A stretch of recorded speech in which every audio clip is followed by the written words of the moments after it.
I never thought desperation had a smell until the day I walked into Park Ji-won's office. It smelled like cedar and cold air and something metallic. Like ambition left out too long. The kind of place that reminded you, without saying a word, that you did not belong here. I, Kim Se-yeon, 23 years old, part-time barista, full-time broke, stood in the center of that immaculate space and tried very hard not to look like I was calculating how much a single one of those framed abstract paintings would pay my rent. It would have paid my rent. For a year. Possibly two. "Sit down," said the man behind the desk. Without looking up, I sat.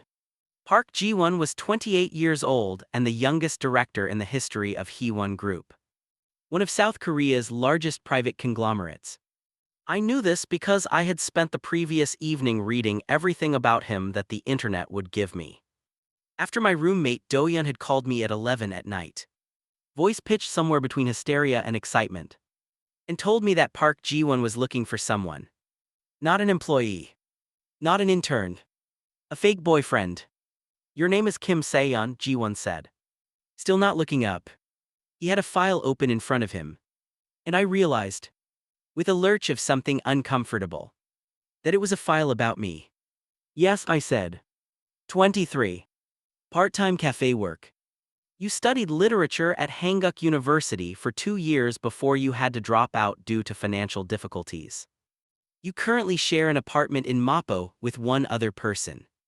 You have approximately 400,000 won in your bank account and a medical bill from last year that you still haven't paid. I stared at him. He looked up. The first thing I noticed was that his eyes were very dark and completely unreadable. The second thing I noticed was that he was, objectively, unfairly handsome in the way that people in his position always seem to be. Sharp jaw. Clean lines. The kind of face that photographers chased and painters tried to recreate. The third thing I noticed was that he did not seem even remotely interested in the fact that he had just recited my financial misery back to me like a grocery list. "Is that information accurate?" he asked. "Yes," I said. Because lying seemed both pointless and dangerous. "Good." He closed the file and folded his hands on the desk. "Then you understand why you're here. My friend Do-yeon said you needed someone to act as your partner for a period of time. For family reasons." I paused. "I need the money." "Correct on both counts." He reached to one side of the desk and slid a document toward me. It was thick. Maybe 40 pages. "This is the contract. I suggest you read all of it before you sign." I looked at the document. I looked at him. "How much?" I asked. For the first time, something moved in his expression. Not quite amusement. More like acknowledgement. 30 million won, he said. Paid in installments. 10 at the start. 10 at the midpoint. 10 at the end. The arrangement lasts 6 months. You will live in my residence. Accompany me to family events and public functions. Maintain the appearance of a genuine relationship. And follow the behavioral guidelines outlined in Section 3 of the contract. 30 million won. I thought about my medical bill. I thought about the last time I had eaten a full meal that wasn't discounted pastries from the cafe. I thought about the literature degree I had wanted so badly and had to leave behind like something I'd dropped into a river and watched float away. I picked up the document and started reading. He let me.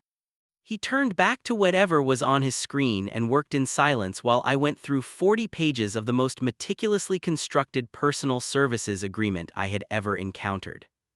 Which admittedly was the only personal services agreement I had ever encountered. But still, it was thorough. It covered everything from public displays of affection, permitted, calibrated, specifically defined, to media interaction protocols, to what I was and was not allowed to say about his family, to the fact that upon termination of the arrangement, I was bound by a non-disclosure agreement that had more teeth than any contract I had previously signed in my life. Which again was not saying much. But still, what it did not cover, I noticed, was an exit clause for him. There was an exit clause for me. I could terminate the arrangement with 30 days' notice and would receive payment for the portion of time completed. But there was no equivalent clause granting him the right to end it early on his end, which was either a lawyer's oversight or a very specific choice. I almost asked about it. I didn't. I'll sign, I said. He looked at me again. You finished in 40 minutes. Most people take longer. I read fast. One of the few things my literature degree actually gave me. Something shifted in his expression again. Brief and gone. He produced a pen and set it on top of the contract. I signed. The car that took me back to my apartment was the kind of car I had previously only seen in the background of dramas. The driver didn't speak to me. I sat in the back with my copy of the signed contract in my lap and watched the city go by, and tried to process the fact that I had just agreed to pretend to be in love with a man I had met 45 minutes ago. Do-yeon was waiting when I got in. He was sitting on our small couch with his knees pulled up, expression hovering between guilty and eager. Well, he said. I signed it, I said. He exhaled hard. Okay. Okay. Good. I mean, good. Right. The money is real and is a lot. Yes. I set the contract on the counter. How do you even know him? Do-yeon. You work at a printing shop. Do-yeon looked briefly pained. His personal assistant is friends with my cousin. They needed someone who was, he waved a hand, discreet. Not connected to his world. Not going to use the information. Someone who needed money badly enough to be reliable about the whole thing. So they found me, I said. Specifically me. They found your profile on a temp work site. You had good reviews and you'd put on there that you were comfortable with acting work and flexible hours. I had put that on there because I'd done 2 days of background work on a drama once and thought it might lead somewhere. It had led here. He wants me to move in on Thursday, I said. Do-yeon's eyes went wide. Move in. Like, into his place. The contract specifies cohabitation as a condition of the arrangement. Authenticity concerns. I opened the fridge. Found nothing interesting. Closed it. It's fine. It's 6 months. I'll pay off the medical bill. Save the rest. Maybe re-enroll in the spring semester. And you'll be living with Park Ji-won, Do-yeon said, with an expression I didn't fully like. Platonically. There's a whole clause about it. Separate bedrooms. Boundaries clearly defined. It's transactional. Right, said Do-yeon, in the tone of voice he used when he was agreeing with me and did not actually agree with me. I chose to ignore it. Thursday came faster than I expected. The way all the things you're nervous about always come faster than you expect. I packed what I had into 2 bags and a box, which was easy because I didn't have much and humbling because of exactly that reason. And Do-yeon helped me carry it down to where the same silent driver was waiting. Text me, Do-yeon said. Obviously. Like, actually text me. Don't get so absorbed in your rich person new life that you forget your humble origins. You work at a printing shop. Do-yeon. You're not that humble. He hugged me anyway. Tight. Brief. The way he always did when he was worried but didn't want to say so. I got in the car. The drive to Ji-won's apartment complex in Hanam-dong took 20 minutes. The building was the kind that had a separate entrance for residents and another for visitors and a lobby that looked like a hotel designed by someone who had been told that luxury was a feeling rather than a price point and had taken that very seriously. The lobby attendant greeted the driver by name and looked at me with the practiced blankness of someone very good at their job. Ji-won's apartment was on the 14th floor. It was not, technically, an apartment. It was the kind of space that people on the internet called a unit to make themselves feel like they were being precise, but what it actually was a home. A real one. With multiple rooms and ceiling-high windows and a kitchen that had more counter space than my entire previous bedroom. Ji-won was there when I arrived. He was in the kitchen. Jacket off. Sleeves rolled up. Reading something on a tablet. He glanced up when the driver brought my bags in. You brought 2 bags, he said. That's all I have, I said. A beat. Something moved through his expression and then disappeared before I could name it.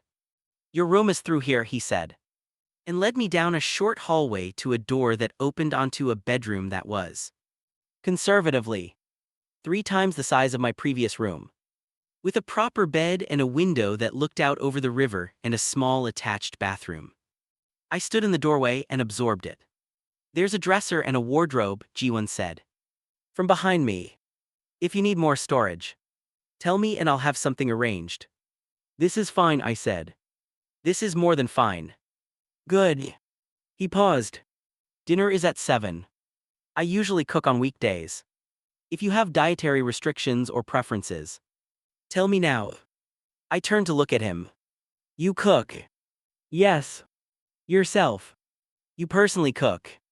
He looked at me with an expression that I would come to recognize as his version of mild exasperation. That is generally what cooking means. I stopped. I assumed you would have a chef or something. I had a chef. I found it intrusive. Okay, I said. No dietary restrictions. I eat everything. He nodded and went back to the kitchen. And I stood in my enormous new bedroom with my 2 bags and my box and thought. 6 months. Just 6 months. Dinner that first night was grilled salmon and a cucumber salad and rice. Simple and precise. The way I was already beginning to understand everything Jiwon did was simple and precise. We sat across from each other at his dining table, which was large enough for 6 people, which meant there was a lot of empty space between us. We should establish the schedule, he said, pouring water for both of us. Okay. My grandmother has a birthday dinner in 2 weeks. That will be our first public appearance as a couple. Before that, I'll need you to be briefed on relevant family information. How much family information? Enough to pass a moderately detailed conversation. He looked at me. She's sharp. Don't underestimate her. Why does your grandmother need you to have a boyfriend? He was quiet for a moment. I thought maybe I'd overstepped. But then he said, she has been attempting to arrange my marriage for 3 years. The candidates are all women from families she considers appropriate. If she believes I am in a serious relationship, she will stop. And you can't just tell her you don't want to get married. I have told her that. She doesn't accept it as a permanent position. He set his chopsticks down. She believes I am lonely. She is not entirely wrong. But her solution to that is not one I can accept. I processed that. So the fake boyfriend solves 2 problems. It tells her you're taken. And it also, I hesitated, tells her something else. He looked at me. My family is aware of my preferences.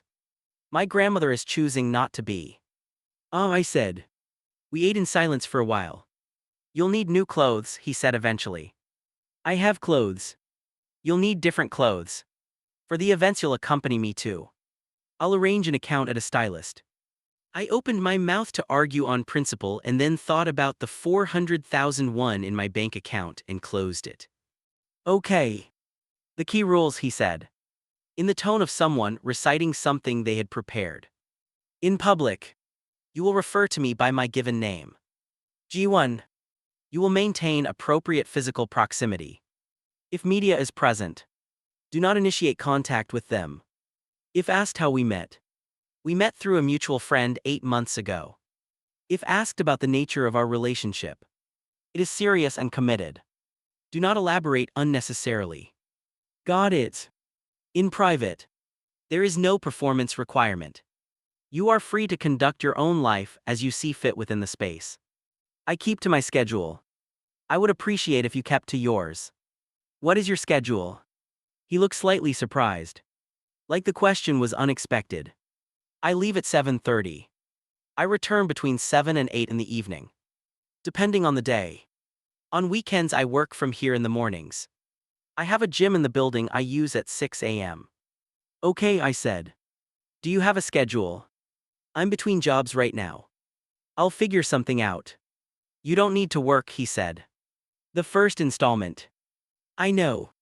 But I'll go crazy with nothing to do. I looked at him. I might pick up some freelance writing work. Online. Is that a problem? No, he said. And I thought I caught something like approval somewhere in his voice. But it was gone before I could be sure. The first week was genuinely strange. Not bad. Just strange. In the specific way that sharing space with someone you don't know is always strange. When you're both learning the small geography of each other's habits. I learned that G1 made his coffee with exactly 2 minutes of steeping if he was using a pour-over. I learned that he put his keys in the same spot on the entryway table every single time. Without variation. I learned that he read physical books in the evenings. Not a tablet or a phone. Actual paper books. And that he kept them in a floor-to-ceiling shelf in the living room that I spent an embarrassing amount of time just looking at because I had not been near that many books since the university library. You can read them, he said. The third evening. Without looking up from his own book. Sorry. The shelves. You've been staring at them for 10 minutes. I had not realized I was being that obvious. I was just looking. You're welcome to borrow anything. I ask only that you handle them with care and return them to their original position. Organized system. By author's birth date. I looked at the shelf with new respect. That's actually an interesting way to organize. It reflects how the work relates to its historical moment rather than just alphabetical arbitrariness. I pulled out a book. Looked at it. Put it back carefully. I'll take you up on that.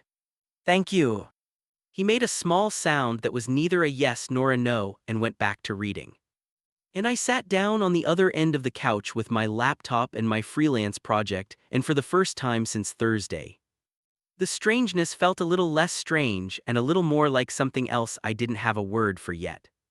The grandmother's birthday dinner arrived like an appointment with a dentist. I knew it was coming. I had prepared. And still felt entirely unprepared when the actual moment arrived. Her name was Park Young-suk. And she was 74 years old. And she walked into the private dining room of the restaurant Ji-won had booked with the energy of someone who was used to rooms arranging themselves around her. She was small and immaculately dressed, and she had Ji-won's eyes. That same dark, unreadable quality. Except on her they were sharper. More openly evaluating. She looked at me the moment she entered. I was standing next to Ji-won. Close enough that our arms almost touched. We had discussed positioning in the car. Ji-won had been very precise about it. Left side. Half a step behind. Hand contact at appropriate moments. This is Kim Se-yeon, Ji-won said. With a composure I was genuinely envious of. His grandmother looked at me for a long moment. The kind of look that was an assessment rather than a greeting. And then she said, in a voice that was warm but not soft, "Come sit next to me." So I did. She asked me questions throughout the first course. Where was I from? What did I do? How had I met Ji-won? I answered everything the way we had rehearsed. Smoothly and simply. The way Ji-won had told me. Don't over-elaborate. Keep it real. Let the emotion do the work rather than the detail. Then she asked something we had not rehearsed. Do you love my grandson? She said. The table went quiet. Ji-won, across from me, went very still. His two aunts and one uncle who had also come looked at their plates with the practiced grace of people very experienced at pretending not to listen. I looked at his grandmother. I thought about what a real answer would sound like. What a person who genuinely loved someone would say when asked suddenly like that.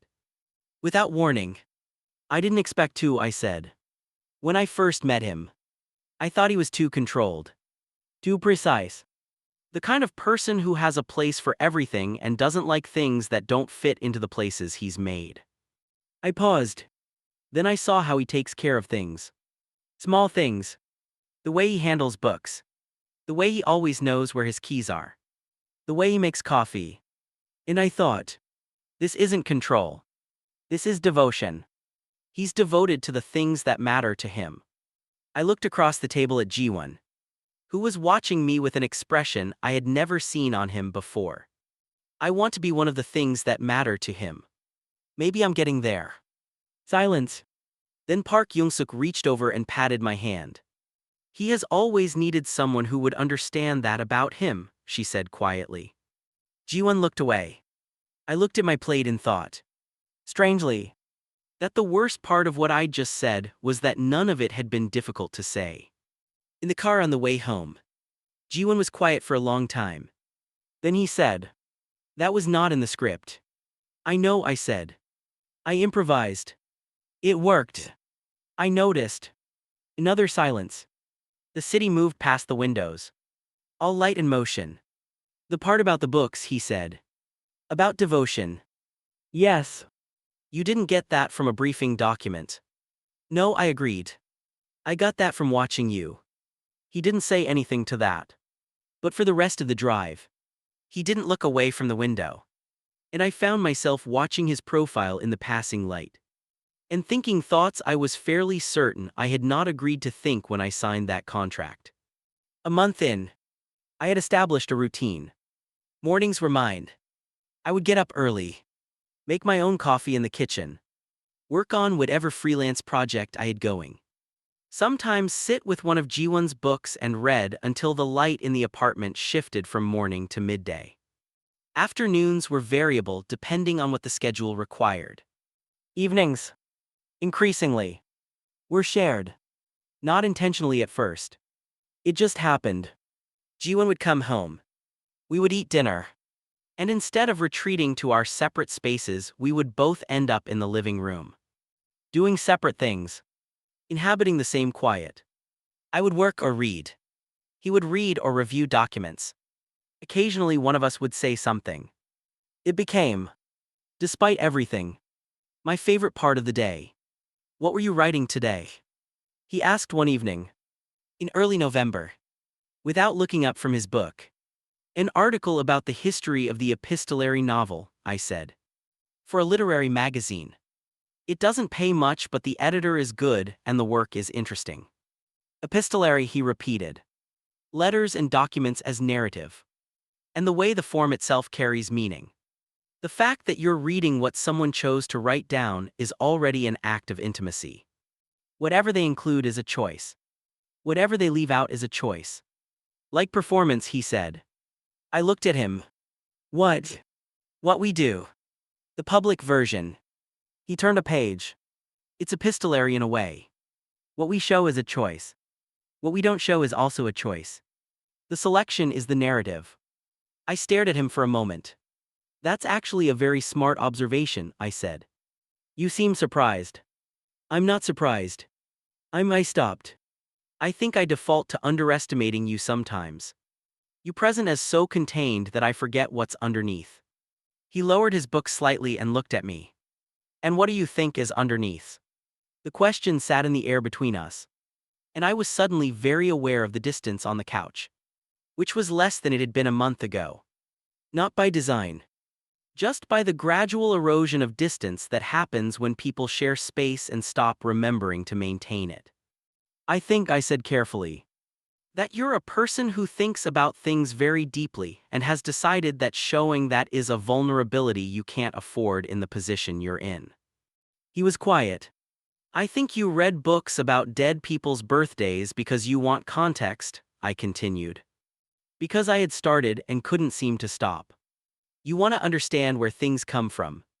You want the map to include the whole terrain. Not just the part people decided to label and sell. He set the book down fully. And I think I finished. With a recklessness that I would probably examine more carefully later. That you're lonelier than your grandmother's birthday dinner observation was giving you credit for. A beat. Pot, he said. What? Calling the kettle. He looked at me with that dark, unreadable gaze that I was slowly, painstakingly, learning to read just a little. You have exactly one friend you maintained contact with after leaving university. You chose this arrangement partly for the money and partly because it required you to be close to someone without risking anything of your own. I opened my mouth. He held my gaze. Steady. I closed it. Maybe, I said. Maybe that's fair. We looked at each other across the shrinking distance of the couch. And the living room was very quiet. and outside the window Seoul glittered. And I thought, this was not supposed to be the part of the arrangement where things got complicated. This was the part where things got complicated.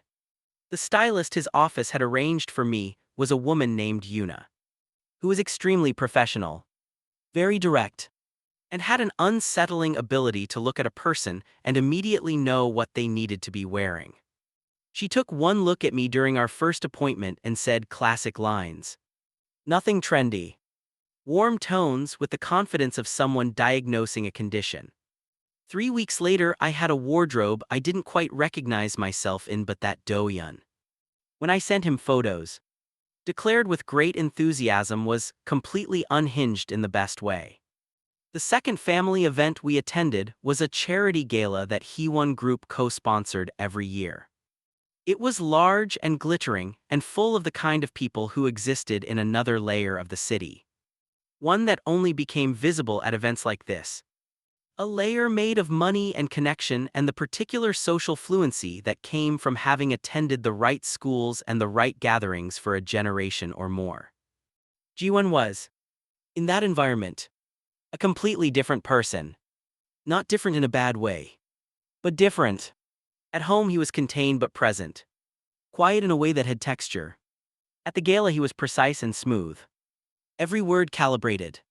Every movement an exercise in controlled projection. He greeted people by name. Remembered details. Navigated conversations like someone who had long since mastered the architecture of them. He kept me close. Not in a way that read as performance. In a way that read as habit. His hand at the small of my back when we moved between groups. A slight lean toward me when someone said something requiring a shared reaction. Twice he turned to me specifically to include me in a conversation where he could easily have not. By the third hour, I had lost count of how many people had told me, with varying degrees of subtlety, that Jiwon had never brought anyone to one of these events before. In the car home, my feet hurt from the dress shoes Yuna had selected, and I was full of the kind of low-level social exhaustion that came from performing at a high pitch for too long. You did well, Jiwon said. Thank you. So did you. Obviously. Obviously. A pause. The conversation with Minister Choi's wife. That was your own initiative. She seemed lonely, I said. She kept looking at a painting and nobody was talking to her. She gave Hewon Group's foundation an additional pledge of 20 million won after speaking with you. I blinked. That was not, I wasn't trying to. I know. He was looking at me with an expression I hadn't seen before. Something adjacent to warmth. You were just talking to a lonely person. Yes. He stopped. Started again. Not many people in that room would have done that. I looked at him and felt something quiet unfurl in my chest. Something I didn't try to name but that I was increasingly unwilling to ignore. Not many people in that room were former literature students who have had to eat day-old croissants for dinner, I said. Which was not entirely what I had meant to say. He looked at me for a moment. And then something very unexpected happened. He smiled. Not a social smile. Not the careful professional expression I'd been watching all evening. An actual smile. Small and brief and entirely real. I stored it away like a page folded in a book I intended to return to. I found the second contract by accident. I wasn't looking for it. I wasn't snooping. I was looking for a pen in the small drawer by the kitchen counter where Jiwon kept miscellaneous household things. And the pen was under a folded document. And I moved the document to reach the pen. And the header was visible. And my eyes read it before I told them not to. It was titled, Informal Legal Language. Contract Extension Amendment. It was dated 3 weeks prior. It proposed extending the arrangement to 12 months rather than 6. With adjusted compensation. It had Jiwon's signature on it. It did not have mine. I stood in the kitchen for what was probably 60 seconds but felt much longer. Holding the pen I had found and looking at the document. Then I folded it back where it had been. Found the notepad I needed. And went back to the living room. He came home that evening at 7:15. Which was his Tuesday habit. And I had dinner on the table because I had taken over cooking twice a week for reasons that were partly about wanting something to do and partly about something else I wasn't ready to examine. We ate. After dinner, while we were both in the living room, I said, "I found the extension document." He went still. "It was under the pens," I said. "I wasn't looking for it." A pause. "Then, I was going to discuss it with you." When? When I had decided whether to offer it. "You signed it," I said. "You already signed your side." Signing my side was deciding I wanted to offer it. Discussing it with you is a separate step. I looked at him across the room. He was sitting in his usual chair. Book closed in his lap. Not looking at me but not looking away either. "Why?" I asked. "The original timeline is insufficient for my grandmother's concerns to be settled. 6 months may not convince her this is a long-term relationship. 12 months would be more credible." "That's the official reason," I said. He looked at me then. "What's the other reason?" I asked. The living room was very quiet. "You don't have to give me the official one," I said. "I'm not going to use it against you. I want to know if there's another one." He was quiet for a long moment. Outside, a car passed. The building made its small nighttime sounds. "I am not ready for this to end," he said. The words landed softly, like something set down rather than said. I breathed. "G1," I said carefully. "I'm not sure how to." "You don't have to say anything right now," he said. He looked away again. "The offer stands. The compensation has been adjusted upward. Review it and tell me your answer when you're ready." I nodded. I went to bed. I did not sleep for a long time. Here is the thing about fake relationships that the premise never quite prepares you for. The faking requires you to practice the feeling. And if you practice something long enough, with enough attention, it stops being practice. It becomes the real thing. Wearing the clothes of the exercise. I had been practicing loving G1 for 2 months. I had been paying attention to the coffee steeping and the books by birth date and the keys always in the same spot and the way he turned to include me in conversations where he didn't have to. I had been paying attention to the smile I'd seen once in a car after a gala. I had been paying attention to the way he asked what I was writing. Not as small talk, but as someone who actually wanted to know. I had been practicing.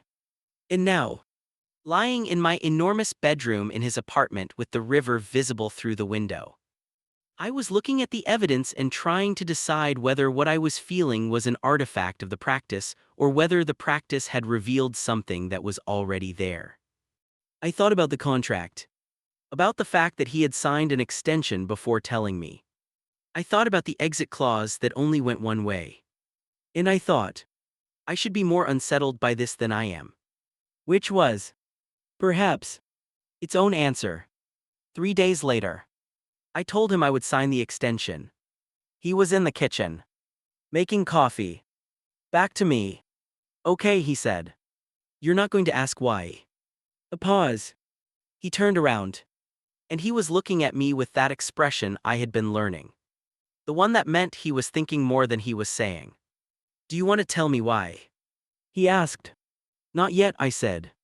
"Okay," he said again. And handed me a cup of coffee. And we stood in the kitchen in the early morning light and drank our coffee in a silence that had changed shape. Become something more deliberate. And neither of us said anything about what we both knew was happening. The thing about Park Ji-won was that he did not make things easy. He was not the kind of person who made grand gestures or said things plainly or closed the distance in obvious ways. He made things easier. Which was different. A cup of coffee left by the couch with no explanation when I had mentioned a headache the night before. A book left on my bedside table. Not given. Just placed.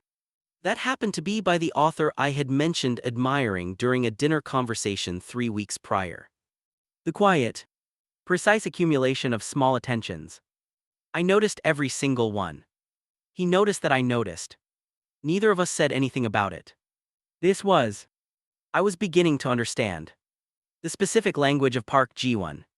He communicated not through the declaration but through the act. Not through the statement but through the sustained. The problem was that I was a literature person. I dealt in words. I wanted, deeply and inconveniently, to say things out loud. We were 2 months from the original contract's end. 4 months in. And something had been building with the slow accumulating pressure of a weather system. The kind that changes the air long before the rain. It broke on a Thursday evening. In the apartment. Over something entirely mundane. I had been trying to reach a book on the upper shelf. Not my usual section. His. A particular collection of essays I had been meaning to look at. And I wasn't quite tall enough. And I was on my toes stretching for it when he appeared behind me. Apparently having come home without me hearing. And reached past me to get it. He was very close. His arm past my shoulder. His hand on the spine of the book. And I had gone very still. And he had gone very still. And for a moment neither of us moved. He set the book in my hands. I turned around. We were close. Closer than the event proximity guidelines. Closer than the performance had ever required. He looked at me. Seyun, he said. Just my name. No sentence attached. Jiwon, I said. In the same tone. Something in his expression opened in a way I hadn't seen before. Like a window with a latch finally released. I am, he started. And then stopped. You are, I agreed. Encouraging. A breath. I am aware that this situation is constructed in a way that makes it difficult to distinguish. Jiwon, I said. You can just tell me. He looked at me with those dark eyes and I thought. I have been trying to read this person for 4 months and I think I have been mostly right, and what his face is doing right now is. I don't want it to be a contract, he said. I don't want any of this to be a contract anymore. The apartment was very quiet. What do you want it to be? I asked. Even though I knew. I knew. I just needed to hear him say it. Real, he said. In a voice that was more stripped down than any version of him I had heard before. I want it to be real. I looked at him for a moment. The book was still in my hands. Outside. The city was doing its constant motion. It's been real for a while, I said. At least from where I'm standing. He breathed. And then he reached out and took my hand. Just that. Just my hand in his.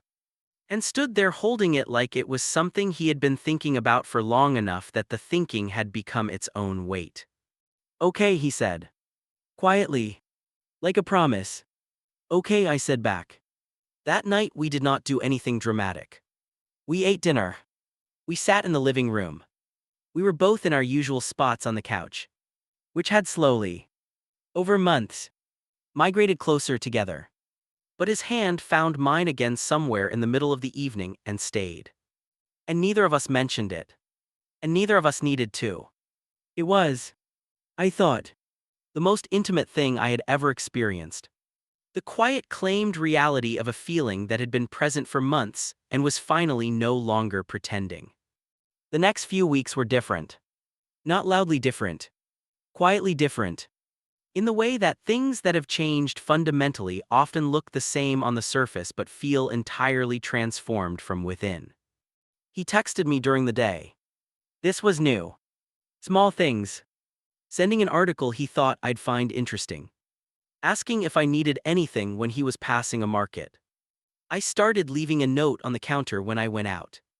Not because he asked, but because I found I wanted him to know. We cooked together on weekends. This too was new. And it turned out Ji-won had very strong opinions about the correct way to do several things in a kitchen. And I had the particular problem of finding his precision charming rather than annoying. Which was its own kind of trouble. We talked more. About more. One Saturday morning. Over a slow breakfast with rain against the windows. I said, tell me about before. Before you became the director. He looked at me. What do you want to know? Whatever you want to tell me. He was quiet for a moment. And then he said, I wanted to study architecture. I had not known this. Nothing in the briefing documents had mentioned this. Architecture, I repeated.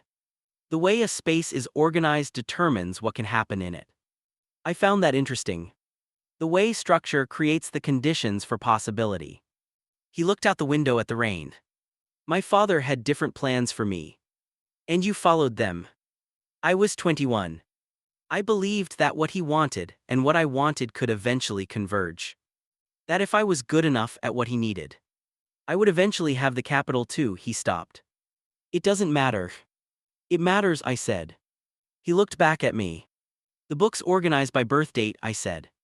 The key's always in the same spot. The coffee steeping exactly 2 minutes. You've been building your own architecture this whole time. In the spaces you could control. Something moved through his expression. Your grandmother said you needed someone who would understand that about you, I said. I think you needed someone who would see it as what it actually is. Not rigidity. Not coldness. Just your own kind of building. He reached across the table and touched my jaw with one hand. Just briefly. Just enough. You have a talent, he said. For saying the thing I didn't know I needed to hear. Literature degree. Even an incomplete one. He almost smiled. More and more. I was getting almost smiles that tipped into real ones. Finish it, he said. I looked at him. The degree. Re-enroll. You should finish it. G1. It's not charity. It's not part of the contract. The contract is over. He held my gaze. I want you to finish the thing you were made to do. That has nothing to do with our arrangement and everything to do with, he paused. Wanting what is good for you. I looked at him across the breakfast table in the rain-gray morning light. And I thought, this is the person he is when there is no performance required. Okay, I said. He nodded. And we went back to eating. And the rain continued against the glass. It was his personal assistant. A brisk, efficient woman named Lee Minji, who first said it out loud to someone else. She had come to the apartment to drop off documents, as she occasionally did. And she had found me in the kitchen starting dinner and G1 at the counter looking over papers. And she had taken in the scene with the swift assessmental gaze of someone very good at reading situations. And said to G1, with professional composure, I'll need to update the emergency contact records. G1 looked up. If Kim Se-yeon's status has changed, Minji said. Without inflection. The records should reflect that. A beat. Update them, G1 said. Minji looked at me. I looked at G1. He was watching me with the careful, steady attention I had come to understand was his version of vulnerability. Not exposed. Never exposed. But present. An offering. Update them, I said. Minji made a small note. Said she'd see herself out. And was gone. And G1 and I were left in the kitchen in a silence that was full rather than empty. And I realized that this was the moment. Not the words by the bookshelf. Not the held hand on the couch. But this quiet administrative confirmation that something had become real enough to be recorded. She's not going to say anything. I asked. About the original arrangement. Minji has worked for me for 6 years, he said. She has signed more non-disclosure agreements than she has had birthday parties. He paused. Also, she has hated every candidate my grandmother has put forward for 3 years. I believe she's relieved. She doesn't even know me. She knows you made dinner the first 3 times she came to drop documents, he said. And that you always offered her some to take home. And that you remembered her daughter's name from a single mention in passing. I like her daughter's name, I said. Yunbai is a good name. She thinks you're good for me, he said. I looked at him across the kitchen. Am I? I asked. He crossed the kitchen with the deliberate precision of someone who has thought about a thing carefully and decided to do it. Stopped in front of me. And said, very quietly, yes. And then he kissed me. It was not a grand kiss. It was not dramatic or particularly long. It was the kiss of someone who means it. Careful and warm and unhurried. The kind of kiss that is a statement rather than a performance. I kissed him back. When we separated, I kept my eyes closed for a moment. And I heard him make a small sound. Almost nothing. The kind of sound that slips out from someone who keeps themselves very controlled. Okay, I said. To no one in particular. Okay, he agreed. The dinner burned slightly at the edges because we forgot to pay attention to it. It was, honestly, the best meal I had eaten in months. We told his grandmother 3 months later. Not about the contract. About the relationship being real. She was sharp enough. And trusted enough. That Jiwon made the decision to be honest with her. That what had started as an arrangement had become something else. And that something else was what she could see in front of her. We met her for lunch. Just the three of us. In the same restaurant. A kind of symmetry. She listened to Jiwon speak with the expression of someone confirming a conclusion they had already reached. When he finished, she was quiet for a moment. Then she looked at me and said, "The thing you said at my birthday dinner. About devotion." "Yes," I said. "Was that the truth?" Even then, I considered lying. I considered the diplomatic answer. "I think I was telling myself it was an observation," I said.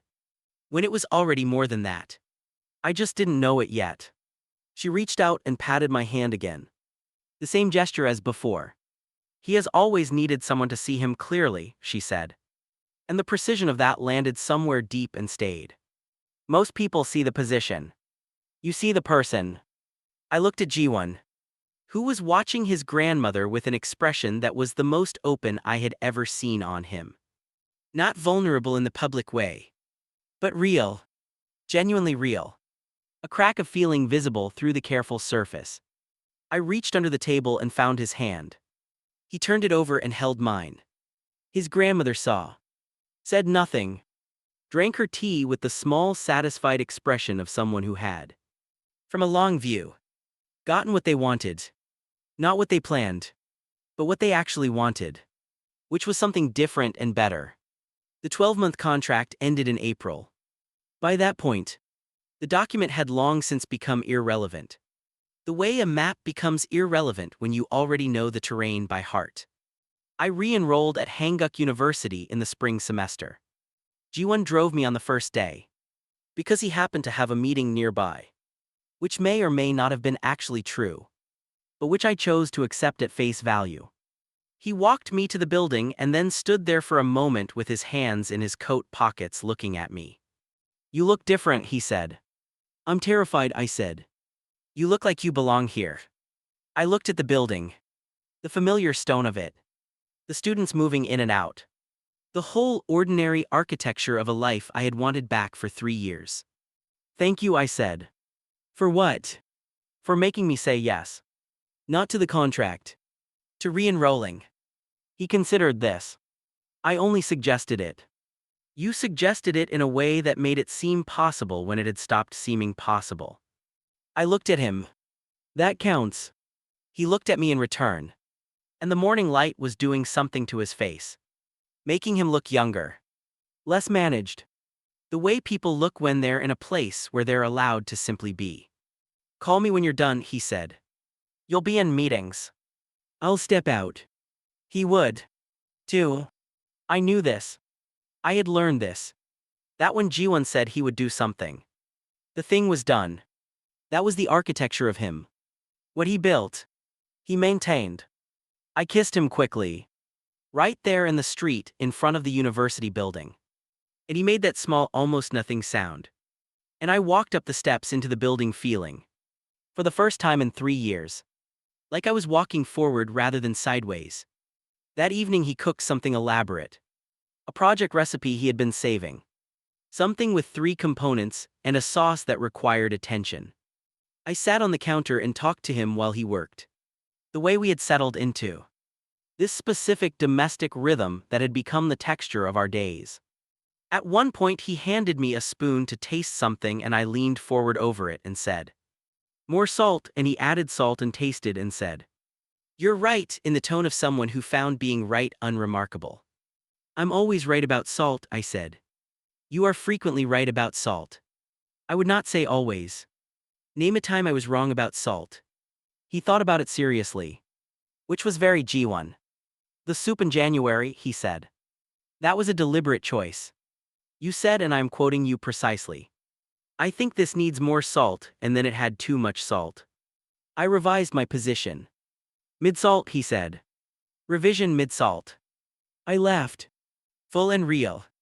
The kind of laugh that comes out when you're not performing anything. And he looked at me with an expression that was warm in the specific, precise way that I had learned was his warmest expression. And I thought, this is what the contract never covered. This. The daily, ordinary, irreplaceable accumulation of a life shared. The contract had covered proximity and events and the public face of a thing. It had not covered this. The laughter over salt. The hand found under dinner tables. The drive to university on a spring morning. The book left on a nightstand with no note required. The contract had not covered love. Because you can't contract love. And also because love had arrived anyway. Without asking.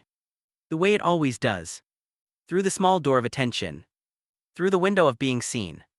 Through the ordinary miracle of finding that someone's daily presence has become the thing your day is organized around. 8 months into the real thing. On a Saturday morning in December. With the first snow of the season coming down outside and both of us still in the kitchen over coffee at 9 a.m. because it was Saturday and neither of us had anywhere to be. He said it. He said it the way he did most important things. Precisely and without preamble. Like something that had been ready for a while and had simply been waiting for the moment. I love you, he said. I looked at him over my coffee cup. I have. I think. For longer than I knew, he added. In the tone of someone filing an amendment to a previous statement. The point at the birthday dinner. I think. When you talked about devotion. That was month 2, I said. Yes. You waited 8 months to say it. I wanted to be sure it was the right word. That I was using it accurately. He was looking at me with that precise, steady gaze. I am sure. I set down my coffee cup. I love you too, I said. I've known it longer. Since the car after the gala. The smile. He looked slightly undone by this.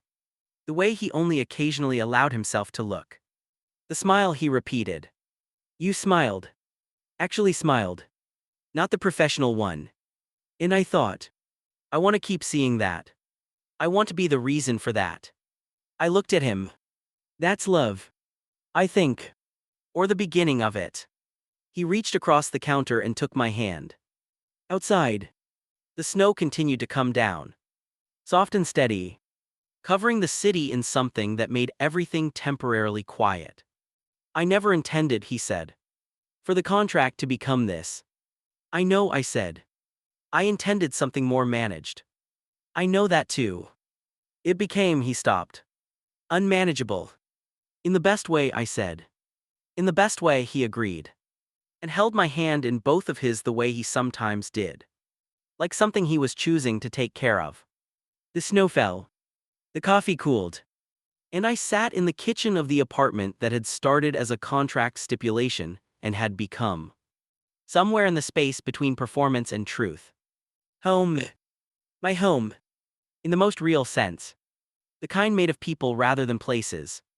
The kind you carry with you because it is built into the way you know another person and they know you. Do-yeon came for dinner the following spring. He sat at the large dining table and looked around the apartment with the expression of someone updating an internal map. You look good, he said to me. I am good, I said. He looked at Jiwon, who was in the kitchen finishing the food. And then looked back at me with the specific expression he had been wearing since approximately month 3 of the original contract. I was right, he said. You said it was transactional. I said that knowing you. I knew it wasn't going to stay that way. You never told me that. Would you have listened? I thought about it. No, I admitted. He grinned. Jiwon came to the table with the food. And set it down with the quiet efficiency he brought to everything. And sat across from Do-yeon. And there was a small pause in which the two of them looked at each other with the careful assessment of two people who both care about the same person and are establishing the terms of that. Thank you, Jiwon said. Do-yeon blinked. For what? For giving him this address, Jiwon said. For knowing he could use the help. Do-yeon stared at him. Then he looked at me. I really like him, he said. I know, I said. I want it noted that I was right. About everything.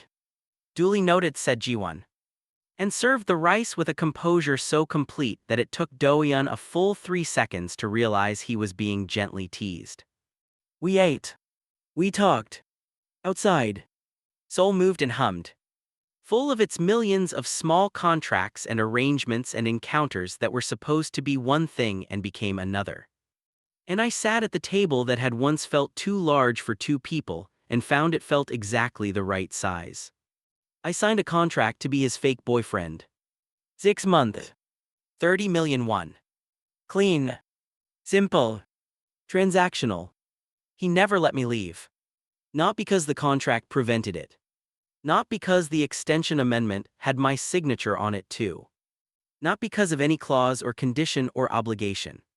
Because he made himself impossible to leave. One deliberate act of attention at a time. A coffee waiting by the couch. A book on a nightstand. A hand under a dinner table. An actual smile in a car after a gala. And because, somewhere in the practice of loving someone for the purpose of performance, I had performed my way straight into the real thing and found that I did not want the curtain call. Some contracts, it turns out, you sign with your whole life. Some contracts find you before you know what you're agreeing to. I would sign it again. Every time,